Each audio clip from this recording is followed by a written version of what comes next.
Hello বন্ধুরা, যদি আপনি এখন সেন্সাসের জন্য অ্যাপ্লাই করতে যাচ্ছেন অনলাইনে বা সেলফ ইনোভেশনের জন্য, তাহলে আপনাকে এই যে এখানে একটা প্রবলেম দেখাচ্ছে, লোডিং প্রবলেম বা ক্যাপচা এখানে শো হচ্ছে না, ক্যাপচার জায়গা দোস্ত বন্ধুরা এখানে লোডিং প্রবলেম দেখাচ্ছে।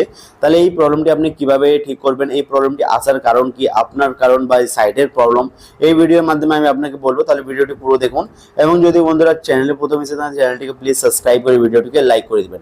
অনেক ছোট ভিডিও হবে, আমি আপনাকে শুধু বোঝাচ্ছি, এটা প্রবলেম না বন্ধুরা, এটা শুধু আপনি বুঝে নিলে আপনার এটা ক্লিয়ার হয়ে যাবে। তাহলে আপনি কমেন্টে শুধু বলবেন এই প্রবলেমটি কার কার আসছে, ক্যাপচারের যে লোডিং প্রবলেম দেখাচ্ছে আপনারও কি দেখাচ্ছে ওটা আপনি বলবেন।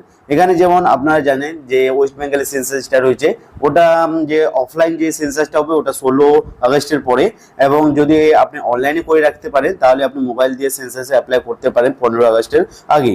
তাহলে এখানে যে ক্যাপচারটা আছে না, ক্যাপচায় অনেকেরই লোডিং প্রবলেম দেখাচ্ছে। তাহলে এটা প্রবলেমটা কি আপনার প্রবলেম না, এটা হয়ে গেল সাইটের প্রবলেম। এটা যে সাইট আছে, সেন্সাসের সাইট আছে, ওখানে কোনো গ্লিচ বা বাগ আছে বা কোনো কিছু প্রবলেম আছে, তাই বন্ধুরা এই প্রবলেমটা এসেছে। তাহলে আপনাকে কি করতে হবে, আপনাকে একটু ওয়েট করতে হবে এবং আপনাকে 1-1.5 ঘন্টা ওয়েট করলে এই প্রবলেমটি ঠিক হয়ে যাবে। কেন এই প্রবলেমটি আছে না, এটা গভর্নমেন্ট থেকে মানে ওয়েস্ট বেঙ্গল গভর্নমেন্ট থেকে এটা গ্লিচ আছে, তাহলে ওরাই ঠিক করবে। এই ক্যাপচার যে প্রবলেমটা আছে বারবার আসতেছে, লোডিং প্রবলেম, ক্যাপচার লোডে মানে দেখাচ্ছে না, যেটা বারবার আসতেছে, তাহলে একটু ওয়েট করতে হবে, এটা আপনি নিজে নিজে ঠিক হয়ে যাবে। এবং ভিডিওটি ভালো লাগে ভিডিওটিকে লাইক এন্ড চ্যানেলটিকে অবশ্যই সাবস্ক্রাইব করেন এবং দেখা হচ্ছে